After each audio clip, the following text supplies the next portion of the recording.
Magandang araw mga kabulasoy. Ang gagawin pala natin ngayon ay magbubuhos tayo ng simento at magwi-welding. Magpuputol muna tayo ng bakal para mas matibay at ilagay natin sa kahoy. Pag nagpuputol kayo ng bakal, ganito ang gawin nyo para hindi siya pangit. Yung iba kasi nagpuputol, parang ginagano nila, ginaganyan.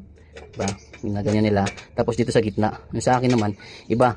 Kanya-kanyang ano lang yan, kanya-kanyang technique lang yan. Dito nilalagay. Ganon. Diba? Swak-swak yan. Ganyan. Tapos, welding dito, welding pataas. At ayan na nga, nagwi-welding na ako para mas matibay ang ating bahay kubo. Yan. Kinabit ko pala yan sa kahoy. Ikinunik ko yan sa kahoy at saka yung bakal. At saka i-screw ko yan para mas matibay talaga at hindi umalon. Yan. Ini-screw ko na po yan dyan. Mga kabulasoy, magandang hapon. So, ang ginawa ko ngayon ay nag-welding ako nito. Dito.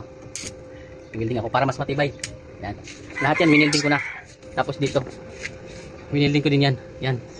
Dito sa dulo, winelding ko din. Diba? Para mas matibay talaga siya at hindi siya umaalog. Yan ang purpose ko. So, ito naman, nilagyan ko dito ng bakal din. Purpose nito. Diba? Para mas matibay. Ito yung hagdanan na papunta sa taas. At ayan na nga, naghahalo na ako ng simento para mailagay natin sa buhos. Yan po ang ating pinakaposte doon sa bakal. Lagyan na po natin ng tubig para mahalo po natin ng simento.